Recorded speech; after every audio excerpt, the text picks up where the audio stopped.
Hyderabad SR Nagar లో భారీగా drugs పట్టుకున్నారు. బర్త్డే రేవ్ పార్టీల కోసం కొందరు యువకులు మాదక ద్రవ్యాల్ని తెప్పించారు. 12 మంది స్టూడెంట్స్, ఒక సాఫ్ట్వేర్ ఉద్యోగిని అరెస్టు చేశారు. విద్యార్థులంతా నెల్లూరుకు చెందిన వారిగా గుర్తించారు. గోవా నుంచి డ్రగ్స్ తెప్పించినట్టు పోలీసులు నిర్ధారణకు వచ్చారు. ప్రేమ్ చంద్ అనే యువకుడు తన బర్త్డే సందర్భంగా 30 మందికి డ్రగ్స్ తో పార్టీ ఇవ్వాలని ప్లాన్ చేశారు. ఆ పార్టీకి ప్రముఖ సాఫ్ట్వేర్ సంస్థలో పనిచేస్తున్న ఇంజనీర్లు కూడా ఉన్నారు. ఇంతలో ఎస్ఆర్ నగర్ లోని ఓ సర్వీస్ అపార్ట్మెంట్ పై దాడి చేసిన నార్కోటిక్ బ్యూరో అధికారులు డ్రగ్స్ ను సీజ్ చేశారు.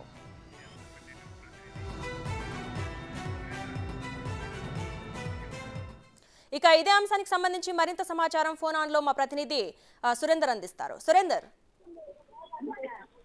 రాధిక, హైదరాబాద్ లోని ఎస్ఆర్ నగర్ లో సర్వీస్ అపార్ట్మెంట్ లో డ్రగ్స్ ను స్వాధీనం పంచుతున్న నార్కోటిక్ బ్యూరో సంస్థ ఏదైతే వీరందరూ కూడా నెల్లూరు వారికి చెందిన వారికి సమాచారం తెలుస్తుంది. అయితే ముఖ్యంగా అక్కడ హైదరాబాద్ లో నెల్లూరు జిల్లాకు సంబంధించినటువంటి Mukkala Dwarakanath NUDA chairman, Nellore urban development authority chairman అయినటువంటి ముక్కాల ద్వారకానాథ్ కుమారుడు ముక్కాల ప్రేమ్ చంద్ బర్త్డేకి ఇక్కడ నుంచి నెల్లూరు నుంచి వాళ్ళ ఫ్రెండ్స్ ని తీసుకెళ్లి అక్కడ పార్టీ చేసుకున్న క్రమంలో ఈ యొక్క డ్రగ్స్ ను కూడా బెంగళూరు నుంచి తెప్పించి ఈ డ్రగ్స్ కూడా నిన్న బర్త్డేలో కూడా ఆ యొక్క డ్రగ్స్ ని ఉపయోగించినట్టుగా తెలుస్తుంది.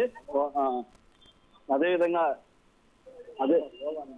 గోవాకు సంబంధించినటువంటి అక్కడ డ్రగ్స్ ను కూడా తీసుకొచ్చి ఇటు నెల్లూరుకు సంబంధించినటువంటి వారందరినీ కూడా అక్కడికి తీసుకెళ్లి తన బర్త్డే పార్టీల సందర్భంగా దాదాపుగా ఒక 12 నుంచి 15 మంది విద్యార్థుల్ని నెల్లూరుకు సంబంధించినటువంటి వారిని అక్కడికి తీసుకెళ్లినట్టుగా కూడా తెలుస్తుంది రాధిక. అయితే అదేవిధంగా వీటిలో ఇంజనీరింగ్ విద్యార్థులతో పాటు కొంతమంది సాఫ్ట్వేర్ విద్యార్థులు కూడా ఉన్నట్టు తెలుస్తుంది. దాంతో పాటు అక్కడ ఉప్పల్లో ఉన్నటువంటి కొంతమంది ఫ్రెండ్స్ వీరందరినీ కూడా కలుపుకొని దాదాపుగా 30 మందిని అక్కడ బర్త్డే పార్టీకి స్పెషల్ గా పిలిపించుకొని ఆ యొక్క పార్టీలో సంబరాలు చేసుకునేందుకు, డ్రగ్స్ లో మునిగి తేలేందుకు ఈ యొక్క ఏర్పాట్లు కూడా చేసుకున్నట్టు తెలుస్తుంది.